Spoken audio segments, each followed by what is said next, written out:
Thanks for watching. Don't forget to like, comment, share and subscribe to. میرے دوستوں بزرگوں، آج ایک اہم موضوع ہے جس پر میرا بات کرنے کا ارادہ ہے۔ وہ موضوع اس لیے ضروری ہے کہ پاکستان کی سینٹ میں ایک بل پاس ہوا ہے جو ہمارے خاندانی نظام کے لیے انتہائی اہم، بلکہ انتہائی قابل تشویش، بلکہ میں کہوں گا خطرناک ہے۔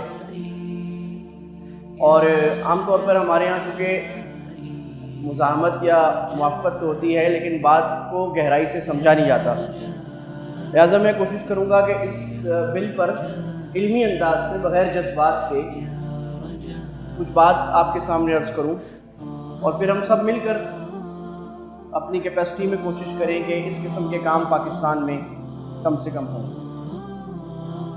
یہ بل پاس ہوا ہے ڈومیسٹک وائلنس بل کے نام سے، یعنی گھریلو تشدد کا بل 2021، اور اس کا پس منظر جو ہے وہ شیریں مزاری صاحبہ نے اس کو آگے کیا ہے، اور جو پاکستان میں لبرلز فیمنسٹ NGOs کی ایک سرکردہ خاتون ہے۔ اور یہ بل ظاہر ہے ایک مغربی جو طریقہ ہے خاندانی نظام کا، اس کے مطابق ڈالا گیا ہے۔ خلاصہ یہ ہے کہ اگر گھر میں تشدد ہو رہا ہے شوہر کی طرف سے، یا شوہر بچوں پر تشدد کر رہا ہے، یا ان کو تنگ کر رہا ہے، یا ان کی آزادی میں خلل بن رہا ہے، تو اس کے خلاف قانونی چارہ جوئی کیا ہونی چاہیے۔ سب سے پہلے میں یہ بات عرض کروں کہ دیکھیں، اس قسم کے بل جو آتے ہیں وہ ہماری کوتاہی کی وجہ سے ہوتے ہیں۔ یہ کوتاہی نہیں کہ ہم مغرب کی مخالفت نہیں کر رہے، بلکہ ہماری یہ کوتاہی کہ ہم اسلام پر صحیح عمل نہیں کر رہے۔ اسلام پر عمل نہ کرنے کی وجہ سے، شریعت پر عمل نہ کرنے کی وجہ سے ہمارے معاشرے میں مشکلات اور مصائب آتے ہیں۔ ان مشکلات کا حل ہم اسلام کی نظر میں نہیں دے سکتے، یا ایز اے مسلمان ہم سارے اس پر عمل نہیں کر رہے ہوتے، تو اب اس کے بیرونی حل امپورٹ کیے جاتے ہیں۔ جیسے پاکستان کے پاس اگر پیسہ نہیں ہے تو قرضہ لیا جا رہا ہے۔ اب آپ بولیں IMF کا قصور ہے، ورلڈ بینک کا، ان کا قصور نہیں ہے، قصور ہمارا ہے۔ ہم نے کرپشن کی، ہم نے اپنے مال کو، اتنے عظیم مسائل کو برباد کیا، ہم مقروض ہو گئے، اب وہ اس کو ایکسپلائٹ کر رہے ہیں۔ لہٰذا اس قسم کے جتنے مسائل ہیں اس پر ساری مخالفت کا زور بیرونی قوتوں پر لگانا اور ان کو برا بھلا کہنا سے حل نہیں ہوگا، عارضی طور پہ رک جائے گا، حل نہیں ہوگا۔ اب میں عرض کرتا ہوں، معاملہ یہاں پر یہ ہے کہ میاں بیوی میں جھگڑا ہو تو کیا ہونا چاہیے۔ اب ہم آ جاتے ہیں شریعت نے اس کے بارے میں کیا فرمایا ہے۔ مختصراً میں اس میں لمبی باتیں بھی پہلے کرتا رہا ہوں۔ شوہر کو اللہ نے یہ فرمایا کہ دیکھو بھائی، وَعَاشِرُوهُنَّ بِالْمَعْرُوفِ، تمہیں اپنی بیویوں سے خوبصورت سلوک کرنا ہے۔ معروف کا معنی دو معنی، اچھے انداز سے شریعت کے مطابق، اللہ کے نبی کی سنت اور سیرت کے مطابق سلوک کرنا ہے، مارنا نہیں، ذلیل نہیں کرنا، تانے نہیں دینے، تنگ نہیں کرنا، اس کے سسرال، اس کے ماں باپ کی عزت بے عزتی نہیں کرنی، اس کو عزت کے ساتھ جس طرح اپنی بیٹی کو گھر میں رکھا جاتا ہے، اس کو گھر کی ملکہ بنا کے رکھنا ہے، اس کو گھر کی بادشاہت دینی ہے، اس کو عزت، مقام، چاہت، فل ایکسیپٹیبلٹی دینی ہے اس کو۔ اور جو ایک انسان کو آپ کا دل ہے کہ مجھے جس قسم کی عزت ملے، اس قسم کی عزت شوہر کے ذمہ اپنی بیوی کو دے، اور اگر چھوٹی موٹی باتیں ہوں تو برداشت بھی کرے، کیونکہ آپ بھی تو کرتے ہیں ایسی باتیں۔ اور اللہ نے یہ فرمایا کہ تم میں سب سے خوبصورت آدمی وہ ہے، سب سے بہترین مسلمان وہ ہے، ہم کہیں گے نماز پڑھنے والا، ذکر کرنے والا، تبلیغ، لیکن ہم نہیں، احسنکم اخلاقا، سب سے بہترین اخلاق والا، الطفکم باہلہ، اپنی بیویوں سے سب سے خوبصورت سلوک کرنے والا، یہ سب سے اچھا انسان ہے۔ اور آپ نے فرمایا انا خیر لاہلی، میں اپنی بیویوں سے سب سے خوبصورت سلوک کرنے والا ہوں۔ تو اللہ کے نبی کی 11 شادیاں بھی اسی وجہ سے تھیں کہ آپ نے دکھا دیا کہ بیوی کسی بھی مزاج کی ہو، بہرحال اس سے اس خوبصورت سلوک کے ساتھ نمٹا جا سکتا ہے، سمجھایا جا سکتا ہے سنت کے مطابق جو طریقہ ہے۔ تو یہ تو اللہ نے اور اللہ کے نبی نے خطبہ حجۃ الوداع میں فرما رہی الناس انہن عوان فی یدکم، خطبہ حجۃ الوداع آپ کی آخری سب سے اہم بات، آپ فرما رہے ہیں یہ عورتیں تمہارے ہاتھ میں قیدی کی طرح ہیں، لہٰذا اللہ سے ڈرو ان کے بارے میں۔ یعنی اگر تم نے ظلم کیا، زیادتی کی، چاہے زبانی چاہے جسمانی، اس کو تنگ کیا، اس کو ذلیل کیا، اس کو مارا، تو اللہ تعالیٰ حساب لیں گے، کیونکہ وہ تو بیچاری اپنا گھر چھوڑ کے آ گئی ہے، ہمارے ہاتھ میں قیدی ہے، شاید نہ بول سکے، کچھ نہ کر سکے، یا ہمارا جو معاشرے میں ہندوانہ معاشرہ ہمارا ایک طرح کا بن گیا ہے، بہت ساری ہندوانہ چیزیں ہم نے لے لی ہیں، اس میں وہ بیچاری اس لیے نہیں جاتی کہ اس کو پتہ ہوتا ہے کہ اگر طلاق ہو گئی مجھے کہیں رشتہ نہیں ملے گا۔ ظاہر متعلقہ عورت سے ہندوانہ معاشرہ ہے، متعلقہ اور بیوہ سے کوئی شادی نہیں کرتا، اور دوسری شادی ویسی نہیں ہونی، کیونکہ ظاہر متعلقہ بیوہ سے کوئی کرے گا تو دوسری شادی ہی کرے گا۔ وہ بھی ایک مسئلہ ہے، پاکستان کے قانون میں اس کو بھی ایک طرح سے انلیگل کروایا جا رہا ہے، آدھا کروا دیا گیا ہے، تاکہ یہ جو عصمت اور عفت کے راستے جائز شریعت میں رکھے وہ ختم ہو جائیں۔ یہ شوہر کو سمجھایا کہ تم اپنا یہ کام پورا کرو۔ آپ مجھے ایک منٹ رک کے یہاں بتائیں کہ اکثر شوہر یہ کام پورا کر رہے ہیں؟ کیا بیوی سے وہ حسن سلوک کر رہے ہیں جو اللہ کے نبی نے فرمایا ہے؟ جب نہیں کر رہے تو آپ مغرب کو برا بھلا کہیں، آپ امریکہ کو برا بھلا کہیں، نکالیں گا نہیں، ہو جائے گا، حل نہیں نکلے گا، اس کا حل نہیں ہے۔ ہم اپنے دامن میں نہیں دیکھنا چاہتے، حکمران کو، بیوروکریٹ کو، مولوی کو، وکیل کو، جج کو برا بھلا کہنا ہمیں بڑا مزہ آتا ہے، سارا دن یہی کام کرتے ہیں فیس بک، حل تو نہیں نکلتا۔ میں اپنا کیا کروں؟ عورت کی طرف آ جائیں، عورت کو کیا کہا؟ اللہ کے نبی نے فرمایا کہ دیکھو بھائی، عورت کے لیے بنیادی چیز جو ہے وہ شوہر کی اطاعت ہے، جائز چیزوں میں۔ یہ نہیں کہ شوہر کا الٹا کھڑی ہو جاؤ، الٹی بھی کھڑی ہو جائے، شوہر کہے میرے گھر میں 12 آدمی سب کی خدمت کروں، سب کے کپڑے دھوؤں، یہ اس کی ذمہ نہیں ہے۔ شوہر کی خدمت کرے گی، شوہر کی جائز چیزوں میں اطاعت کرے گی، اور خاص طور پر جو اطاعت عورت پر، ایک اطاعت تو بالکل فرض ہے، باقی بہت ضروری نہیں ہے، وہ جس مقصد کے لیے شادی ہوئی ہے۔ میں بڑا واضح لفظ کہوں کیونکہ یہ بڑا مصیبت آج کل گھروں میں جھگڑوں کی وجہ یہی ہے، سیکشول سیٹسفیکشن، یہ بنیادی مقصد ہے شادی کا۔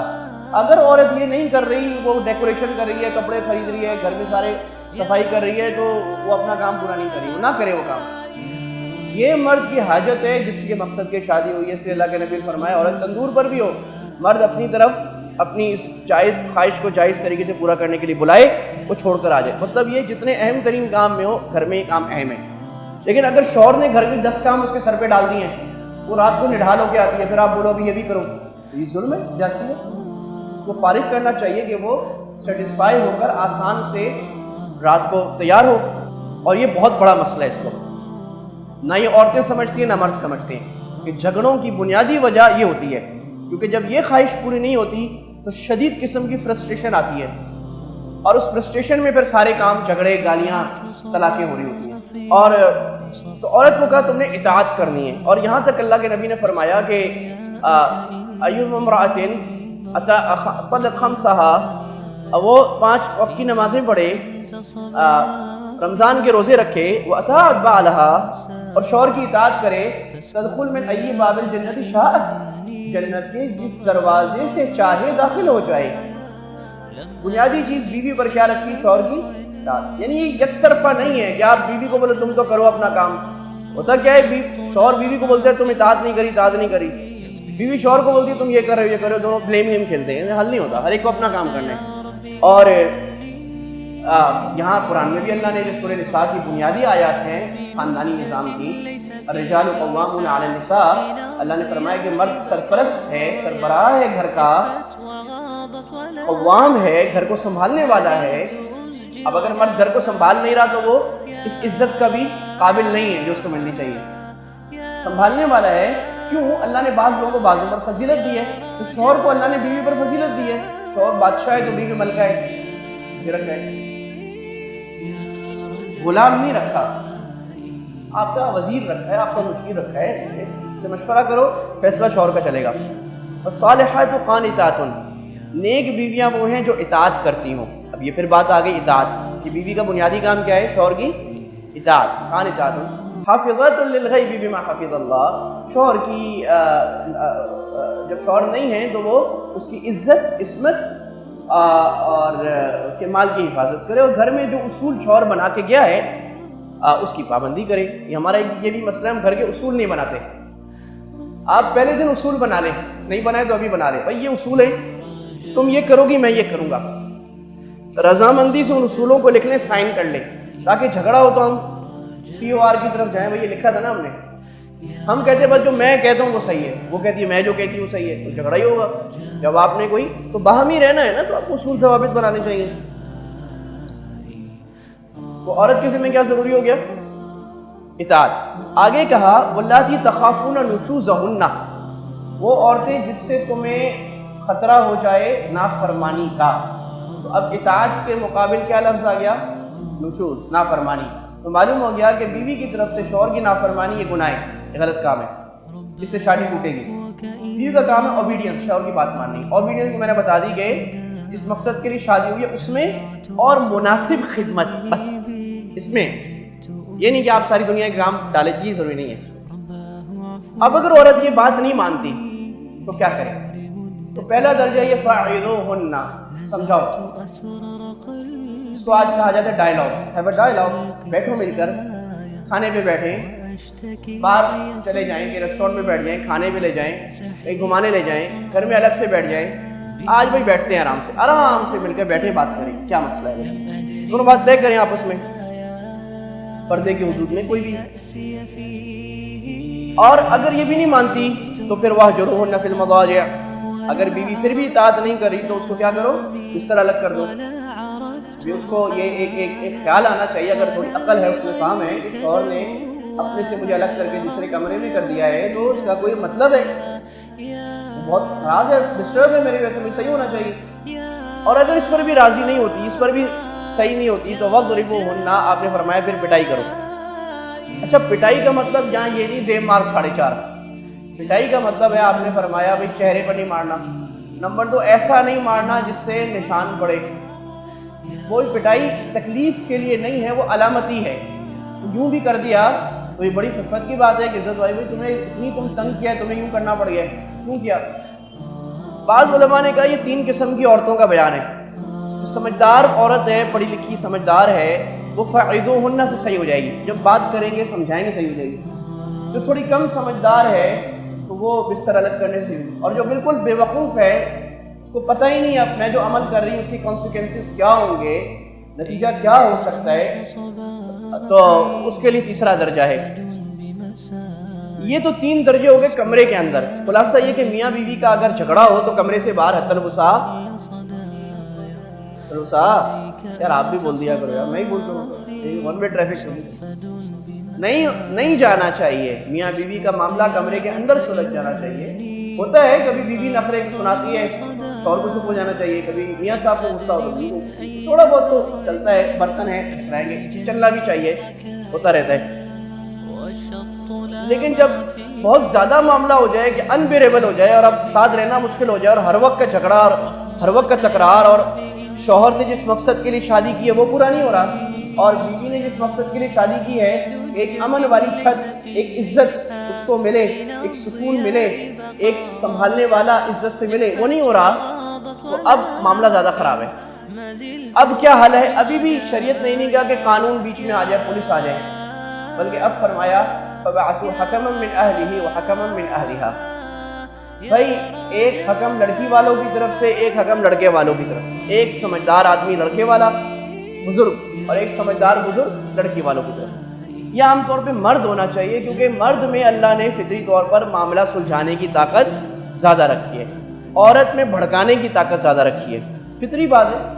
لیکن بعض عورتیں ماشاءاللہ ایسی سمجھدار ہوتی ہیں تو مردوں سے زیادہ، اس لیے اللہ نے عام کر دیا دونوں طرف سے ایک فرد ہو جائے، عام طور پہ مرد کو ہونا چاہیے، معنی سلجھائے۔ عورتیں چھوٹی چھوٹی باتیں نکال کے بیٹھ جاتی ہیں، وہ مسئلہ خراب ہو جاتا ہے، مرد بڑی بات کرتا ہے۔ مجھے یاد ہے ہمارے والد صاحب بتاتے ہیں جھگڑا ہوا ہمارے خاندان میں، تو جھگڑا ہو رہا بہت، تو میاں بیوی آگے بیٹھ گئے، پہلے زمانے کی بات ہے، تو معلوم ہوا جھگڑا اس پر ہوتا ہے کہ خرچہ پورا نہیں ہو رہا۔ پھر ان کو کہا کہ جناب خرچہ کیوں پورا نہیں ہو رہا؟ اس نے کہا کہ جی ہم روز ایک فلم دیکھنے جاتے ہیں، وہ ایک خرچہ تھا بہت بڑا اس زمانے میں فلم۔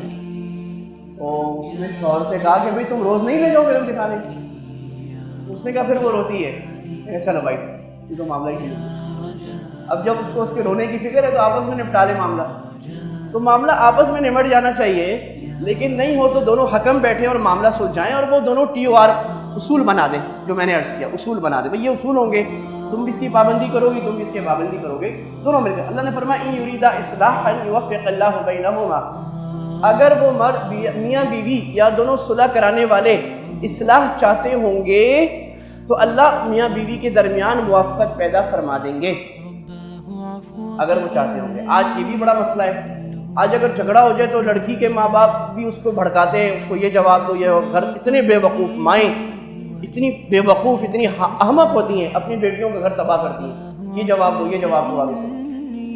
اور ادھر جو لڑکے کی ماں ہے وہ بھی معاملہ بھڑکا دی، باپ وہ کہتے ہیں اس نے ایسے کہا، اس نے ایسے کہا، تو برداشت ختم ہو گئی، اخلاق ختم ہو گئے، جھگڑے ہو جاتے ہیں۔ برداشت، سمجھ، فہم، دور اندیشی نہ رہی، اپنے جذبات کو تسکین دینا، میرے غصے کو تسکین دینا، اپنا حق پورا لینا، دوسرے کا نہ دینا، اس کی بنیادی وجہ ہے خاندانوں میں جھگڑے کی۔ اسی کو تقویٰ کہا گیا ہے۔ شادی کے وقت میں 3 دفعہ تقوی کا ذکر فرمایا، اللہ سے ڈرو، اللہ سے ڈرو، اللہ سے ڈرو۔ اپنے جذبات کو قابو کر کے بڑی تصویر کو دیکھو، کرنا کیا چاہیے۔ یہ معاملہ پورا ہو گیا۔ اگر یہ بھی نہیں ہوتا، اب طلاق ہے۔ اب اگر صلح کرانے سے بھی معاملہ پورا نہیں ہو رہا تو طلاق یا تو شوہر دے دے، اور یہ شریعت کا پھر اس وقت میں طلاق بہتر ہے۔ بعض دفعہ طلاق نکاح سے بہتر ہو جاتی ہے، جب ایسا آپس کا تعلق جھگڑا ہو، بچوں پر بھی اثر پڑا ہو، ہر وقت کا مصیبت ہو، اور اسی وجہ سے دوسری شادی کا حکم ہے کہ پھر فوراً شادیاں ہوں، جو ہمارے معاشرے میں نہیں ہے اور بہت بڑی مصیبت ہے اس کی وجہ سے۔